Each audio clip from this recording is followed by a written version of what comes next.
Hello বন্ধুরা, good morning, Radhe Radhe. আমার আরও একটা ভিডিওতে সকলকে জানাই স্বাগতম। আশা করি তোমরা গুপুর আশীর্বাদে অনেক অনেক ভালো আছো, আমিও ভালো আছি।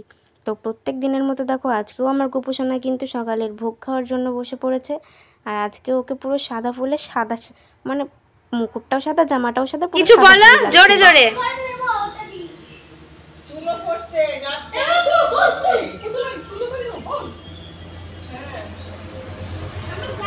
ওই দেখো ওইখানটায় আছে, আমি কুড়াতে পারবো না, ওকে বলো গা। আমার গা চুলকাচ্ছে।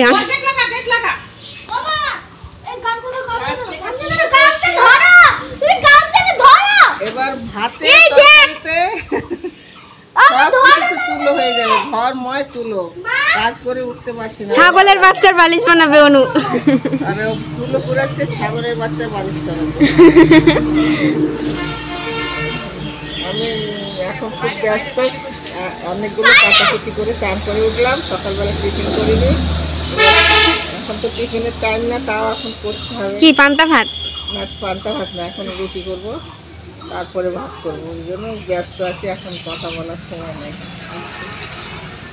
হ্যালো গাইস, তো সকালবেলা প্রাইভেট পড়ে এসে সমস্ত কাজ করে নিয়েছি। তো চলো তোমাদের একবার দেখিয়ে দিই। দেখো, ঘর মোছা, ঘর ঝাড় দেওয়া সব কমপ্লিট, বাইরের বিছানা গোছানো, এই যে এদিকে আনলাতে জামা কাপড় গোছানো, এই যে ঘরের সমস্ত কাজ করা, ঘর গোছানো সব কিছু কিন্তু কমপ্লিট। আর এই দুটো বার করে রেখেছি কারণ আজকে শ্যুট রয়েছে, ওই দুটো পরে যাব। আর এই যে এই ব্যাগের মধ্যে রয়েছে জামা কাপড়। এখন আর আমি চেনটা খুলছি না, কারণ চেন খুললে আর আটকাতে পারবো না, অনেক কিছু জিনিস রয়েছে। আর আমি ঘাড়ে গামছা দিয়ে রয়েছি, তার কারণে এইমাত্র স্নানে যাব। তো চলো স্নান টান করে এসে দেখা হচ্ছে শুটিংয়ে। সো গাইজ, সকালবেলা মা আজকে রুই মাছ নিয়েছিল, আর আজকে রুই মাছই কিন্তু রান্না হবে, তার সাথে আরও অনেক কিছু রান্না হবে, সেই সবগুলো তো তোমরা দেখতেই পাবে আস্তে আস্তে। তো মা এখানে মাছটা ধুচ্ছিল। তো আজকে মাছটা কিন্তু বেশ মানে সলিড আর কি, মানে ভালো মাছ। আর ওখানে দেখতে পাচ্ছ মাছের তেল, আর একটা খুব বিশাল বড় মাছের মুড়ো আছে। তো মাছের তেল আমি আগে খুব ভালোবাসতাম, কিন্তু রিসেন্ট আর আমি মাছের তেল একটুও খেতে পারি না, কারণ এত পরিমাণে তেতো লাগে। মানে ওর থেকে নিম বেগুনও মনে হয় আমি শুধু মুখে খেতে পারবো, যতটা মাছের তেল আমার কাছে তেতো লাগে। ওই জন্য মাছের তেল আমি খেতে পারি না। আর মাছের তেলের সাথে কিন্তু ডিমও ছিল অনেকটা। তো আজকের মাছটা বেশ ভালো আর সস্তাতে পাওয়া গেছে, তো মা সেটাই ধুয়ে নিচ্ছিল, তোমাদের একটু দেখিয়ে দিলাম। হচ্ছে কুমড়ো ভাজা, কি মাছের ডিম, আর পেঁয়াজ ভাজা, আর মাছের তেল। এটা হচ্ছে চাল কুমড়ো, আর ওটা আলু দিয়ে, বেগুন দিয়ে, রুই মাছ দিয়ে ঝোল। এতদিন সর্ষে বাটা খেয়ে খেয়ে মুখ আমার পুরো নষ্ট হয়ে গেছে। লাউ, সরি চাল কুমড়োর মধ্যে তো দেখতে। ভাত, দাঁড়াও, এক পিস না খেলে শান্তি হবে না।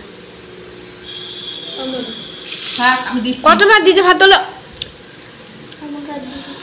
ভাত তোলো, কটা কটা। সো মা আমাকে অনেকগুলো ভাত দিয়েছিল, সেটা আমি অনেক কষ্টে তুলে এই যে এখন খেতে বসে পড়েছি। আর আমার এত গরম লাগছিল বন্ধুরা, কি বলবো, যার জন্য চুল আমি তুলে বেঁধে তারপর খেতে বসে পড়েছি, এতটা গরম লাগছিল। এই যে এখানে আজকে তরকারিটা কিন্তু বেশ জমে গেছে। অনেক দিন পর বেগুন খাচ্ছি, কিন্তু ভয়ও লাগছে, কারণ বেগুনে আমার অ্যালার্জি। যদি রাতে চুলকুনি হয় তাহলে আমি পুরো মরে যাব। তো এখানে আমার বোন যে চুল ছেড়ে দিয়ে কিভাবে খাচ্ছে ভগবানই জানে। গরমের মধ্যে আমার বোন একটুও চুল বাঁধে না, একদম চুল বাঁধে না। কী করে যে চুল না বেঁধেও ছেড়ে আছে ভগবান জানে।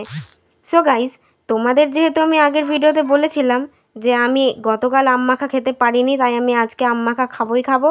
তো দেখো, অবশেষে মাকে দিয়ে আম মাখা করিয়েই ছাড়লাম।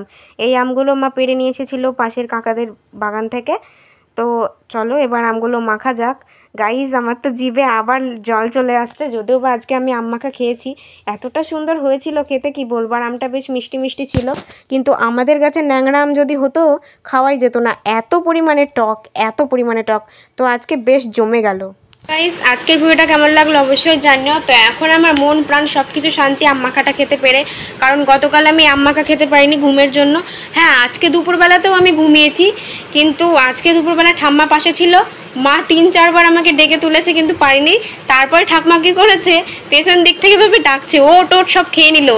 দিয়ে তখন আমি ঝটপট করে উঠে তাড়াতাড়ি গেলাম আম মাখা খাবো বলে, কারণ আমার এত পরিমাণ আম মাখা ভালো লাগে। টক আম হলে, অতিরিক্ত টক হলে খাই না, বাট এমনি নর্মালটা ভালো লাগে যদি ভালোভাবে মাখানো হয়। আর আগের দিনে দেখেছি ধরো, তো মানে রাত্রেবেলা ঘুমালে তো সকালবেলা উঠতে সমস্যা হয় না, কিন্তু দুপুরবেলা ঘুমালে তো মানে আমার মানে বিছানা ছেড়ে উঠতে ইচ্ছা করে না, এতটা আলিশি লাগে কেন কি জানি, আমি জানি না। রাতে হয় না কিন্তু দুপুরে হয়। তো আমার মতো পাবলিক আর কে কে আছো যারা আম মাখা খেতে পছন্দ করো? তো অবশেষে আমি আম মাখা করিয়েই ছাড়লাম। আর খেতে কিন্তু অসাধারণ হয়েছিল, ফাটাফাটি টেস্ট ছিল, বেশ মিষ্টি মিষ্টি, টক টক, ঝাল ঝাল। ঝালের পরিমাণটা কমই ছিল, মিষ্টি আর টকটাই ঠিকঠাক ছিল, বেশ জমজমাটি, মানে পুরো চটপটি টাইপের। তো চলো গাইস, আর হ্যাঁ, তোমরা আমার বিছানাটাকে একটু অ্যাভয়েড করে যেও, কারণ দুপুরবেলা শুটিং করে এসে ধরো ঘুমিয়েছি, কোনো কিছু গোছানো হয়নি, এবার সব গুছিয়ে গাছিয়ে তারপর পড়তে বসবো ক্লিন করে। তো চলো বন্ধুরা, আজকের ভিডিওটা কেমন লাগলো অবশ্যই জানিও, ভালো লাগলে অবশ্যই একটা লাইক, কমেন্ট, শেয়ার এবং চ্যানেলটাকে সাবস্ক্রাইব করে সঙ্গে থেকো, যাতে আমি তোমাদের নিয়ে আরও ভালো জায়গায় এগোতে পারি। তো চলো, দেখা হচ্ছে কালকের অন্য ভিডিওতে। সবাই গোপুর আশীর্বাদে ভালো থেকো, সুস্থ থেকো, সাবধানে থেকো, টাটা।